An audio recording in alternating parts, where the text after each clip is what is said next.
व्यधिकरण समुच्चय बोधक। जिन अव्यय शब्दों द्वारा एक प्रधान वाक्य में एक अथवा उससे अधिक आश्रित वाक्य जुड़ते हैं, वे व्यधिकरण समुच्चय बोधक कहलाते हैं। जैसे, यदि ट्रेन इसी रफ्तार से चलती रही तो निश्चय ही समय पर पहुंच जाएगी। ताकि, यदि, तो, मानो, कि, क्योंकि, तथापि आदि समुच्चय बोधकों को व्यधिकरण समुच्चय बोधकों की श्रेणी में रखा जाता है। इन्हें मुख्यतः 4 प्रकार से प्रयोग किया जा सकता है। हेतु बोधक, जिस अव्यय शब्द से वाक्य में कार्य कारण का बोध होता है, वह हेतु बोधक कहलाता है। जैसे, क्योंकि वह कमजोर है, इस कारण तुम उसे पीट रहे हो। यहाँ क्योंकि, इस कारण हेतु बोधक अव्यय शब्द हैं। उद्देश्य बोधक, जिस अव्यय शब्द से कार्य करने के उद्देश्य का बोध होता है, वह उद्देश्य बोधक कहलाता है। जैसे, जल्दी चलो ताकि समय से विद्यालय पहुंच सकें। ताकि, जिससे कि आदि उद्देश्य बोधक अव्यय शब्द होते हैं। संकेत बोधक, जहाँ 2 वाक्यों के आरंभ में योजक द्वारा अगले योजक का संकेत मिलता है, वह संकेत बोधक कहलाता है। जैसे, यदि तुम परिश्रम करोगे तो सफल हो जाओगे।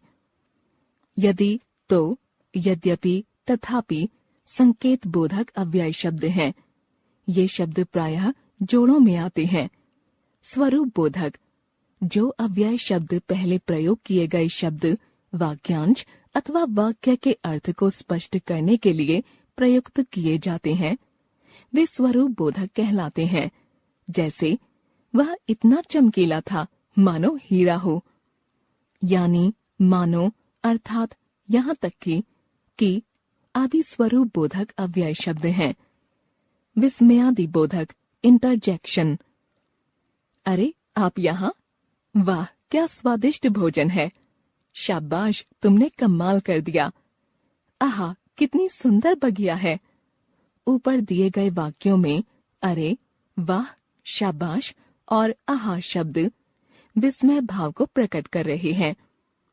ये विस्मयादि बोधक हैं। जो शब्द हर्ष, भय, आश्चर्य, घृणा, शोक, उल्लास आदि भावों का बोध कराते हैं, वे विस्मयादि बोधक अव्यय कहलाते हैं। विस्मयादि बोधक के भेद, काइंड्स ऑफ इंटरजेक्शन। हिंदी में मुख्यतः निम्नलिखित विस्मयादि बोधक अव्यय प्रयोग में लाए जाते हैं। हर्ष बोधक, वाह वाह, धन्य धन्य, आहा, शाबाश आदि। शोक बोधक, हाय, आह, उफ, हाय हाय, हे राम, हा, उह, बाप रे, अरे रे आदि। विस्मय बोधक, अहो, ओह, ओहो, अरे, ए, क्या, सच, है, क्यों, वाह, ओहो आदि। घृणा बोधक, छी, धत, धिक, छी छी आदि। आशीर्वाद बोधक, दीर्घायु हो, चिरंजीवी हो, जीते रहो आदि। संबोधन बोधक, अरे, क्या, सच, ओह आदि। भय बोधक, बाप रे बाप आदि।